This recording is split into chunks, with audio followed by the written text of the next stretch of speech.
ಇನ್ನು ಪ್ರಮುಖವಾಗಿ ಇವತ್ತು ಈ 11 ಜನ ಪ್ರಾಣವನ್ನೇನು ಕಳೆದುಕೊಂಡಿದ್ದಾರಲ್ಲ, ಇವತ್ತು ಏನೆಲ್ಲ ಆಗುತ್ತೆ, ಯಾರ ಭವಿಷ್ಯ ಹೇಗಿರುತ್ತೆ ಅನ್ನೋದ್ರ ಬಗ್ಗೆ ನಮ್ಮ ಪ್ರತಿನಿಧಿ ಭವ್ಯ ಅವರು ಪ್ರತ್ಯಕ್ಷ ವರದಿಯನ್ನು ಕೊಡ್ತಿದ್ದಾರೆ. ಅಂದರೆ ಇವತ್ತಿನ 2:30 ಸಮಯ ಏನಿದೆಯಲ್ಲ, ಕೋರ್ಟಲ್ಲಿ ಏನೆಲ್ಲ ಆಗಬಹುದು ಅನ್ನೋದ್ರ ಬಗ್ಗೆ ಮಾಹಿತಿಯನ್ನು ಕೊಟ್ಟಿದ್ದಾರೆ. ಕೇಳೋಣ ಬನ್ನಿ.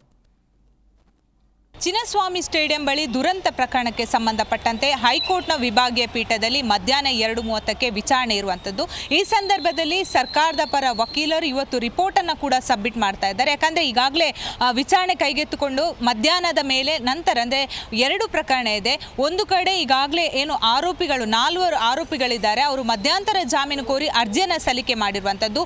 ಈ ಅರ್ಜಿಗೆ ಸಂಬಂಧಪಟ್ಟಂತಹ ಮಧ್ಯಂತರ ಆದೇಶವನ್ನು ಕೂಡ ಮಧ್ಯಾಹ್ನನೇ ಕೊಡುವಂಥದ್ದು. ಹಾಗೆಯೇ ಸರ್ಕಾರ ಏನು ಈಗಾಗಲೇ ತನಿಖಾಧಿಕಾರಿಗಳಿಗೆ ಒಂದು ಕಡೆ ಮ್ಯಾಜಿಸ್ಟ್ರೇಟ್ ಆಗಿರ್ಬೋದು, ಹಾಗೇನೆ CID ತನಿಖೆಯನ್ನು ಮಾಡ್ತಾ ಇದೆ. ಸೊ ಅದರ ಬಗ್ಗೆ 1 ತಿಂಗಳುಗಳ ಕಾಲಾವಕಾಶನ ಹೈಕೋರ್ಟ್ ಅಲ್ಲಿ ಕೇಳಿದ್ರು. ಯಾಕಂದ್ರೆ ಹೈಕೋರ್ಟ್ ವಿಭಾಗೀಯ ಪೀಠ ಸ್ವತಃ PIL ಅನ್ನು ಕೂಡ ದಾಖಲಿಸಿರುವಂಥದ್ದು. ಆದರೆ ನ್ಯಾಯಾಲಯ ಕೇವಲ 2 ದಿವಸ ಒಂದು ಅವಕಾಶವನ್ನು ಮಾಡಿಕೊಟ್ಟಿರುವಂಥದ್ದು. ಸೊ ಇವತ್ತು 2:30ಕ್ಕೆ ಸರ್ಕಾರದ ಪರ ಏನು ಈಗಾಗಲೇ ಮ್ಯಾಜಿಸ್ಟ್ರೇಟ್ ಆಗಿರ್ಬೋದು CID ತನಿಖೆಯನ್ನು ನಡೆಸ್ತಾ ಇದೆ. ಸೊ ಅದಕ್ಕೆ ಸಂಬಂಧಪಟ್ಟಂತಹ ವರದಿಯನ್ನು ಮುಚ್ಚಿದ ಲಕೋಟೆಯಲ್ಲಿ ಕೊಡಬೇಕು.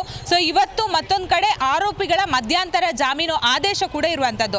ಮತ್ತೊಂದು ಕಡೆ ಚಿನ್ನಸ್ವಾಮಿ ಸ್ಟೇಡಿಯಂನ ಸುತ್ತಮುತ್ತ ಏನು ಘಟನೆ ನಡೆಯಿತು, ಸುಮಾರು 56ಕ್ಕೂ ಹೆಚ್ಚು ಗಾಯಾಳುಗಳಾಗಿರುವಂಥದ್ದು. ಪ್ರಮುಖವಾಗಿ ಚಿಕ್ಕ ಪುಟ್ಟ ಮಕ್ಕಳಿಗೆ ಕೂಡ ಗಾಯಗಳಾಗಿದೆ. ಸೊ ಇದಕ್ಕೆ ಸಂಬಂಧಪಟ್ಟಂತೆ ಮಕ್ಕಳ ಆಯೋಗ ಕೂಡ ಈಗ ಎಂಟ್ರಿ ಕೊಟ್ಟಿರುವಂಥದ್ದು. CIDಗೆ ಪತ್ರ ಬರೆದು ಎಷ್ಟೆಲ್ಲ ಮಕ್ಕಳಿಗೆ ಗಾಯಗಳಾಗಿದೆ, ಸೊ ಈಗಾಗಲೇ 2 ಜನ ಸಾವನ್ನಪ್ಪಿದ್ದಾರೆ. ಸೊ ಮಕ್ಕಳಿಗೆ ಕೂಡ ಇಲ್ಲಿ ಅಂದರೆ ಈ ದುರಂತದಲ್ಲಿ ಮಕ್ಕಳು ಕೂಡ ಗಾಯಗೊಂಡಿದ್ದಾರೆ. ಆ ಸ್ಥಳದಲ್ಲಿ ಮಕ್ಕಳಿಗೆ ಬೇಕಾದಂತಹ ವಾತಾವರಣ ಇರಲಿಲ್ವಾ ಅನ್ನೋದ್ರ ಬಗ್ಗೆ ರಿಪೋರ್ಟ್ ಅನ್ನು ಕೂಡ ಕೇಳಿರುವಂಥದ್ದು. ಇದಕ್ಕೆ ಸಂಬಂಧಪಟ್ಟಂತೆ ಹೈಕೋರ್ಟ್ನ ಗಮನಕ್ಕೆ ಕೂಡ ತಂದಿರುವಂಥದ್ದು. ಸೊ ಎಲ್ಲಾ ವಿಚಾರಣೆಯನ್ನು ಕೂಡ ಮಧ್ಯಾಹ್ನ ಕೈಗೆತ್ತಿಕೊಳ್ಳೋದಾಗಿ ಹೈಕೋರ್ಟ್ನ ವಿಭಾಗೀಯ ಪೀಠ ತಿಳಿಸಿದೆ. ಯಾಕಂದ್ರೆ ಹೈಕೋರ್ಟ್ ಈಗಾಗಲೇ ಸ್ವತಃ PIL ಅಂದ್ರೆ ಸಾರ್ವಜನಿಕ ಹಿತಾಸಕ್ತಿಯ ಅರ್ಜಿಯನ್ನು ದಾಖಲಿಸಿಕೊಂಡು ತನಿಖೆಯನ್ನು ನಡೆಸ್ತಾ ಇರುವಂಥದ್ದು. ಒಟ್ಟಾರೆ ಹೇಳಬೇಕಾದ್ರೆ ಸರ್ಕಾರದ ಭವಿಷ್ಯ ಕೂಡ ಅಂದ್ರೆ ಹೈಕೋರ್ಟ್ ವಿಭಾಗೀಯ ಪೀಠದಲ್ಲಿದೆ ಅಂತ ಹೇಳ್ಬೋದು. ಯಾಕಂದ್ರೆ ಮೊನ್ನೆದು ಕೂಡ ತರಾಟೆ ತೆಗೆದುಕೊಂಡಿತ್ತು.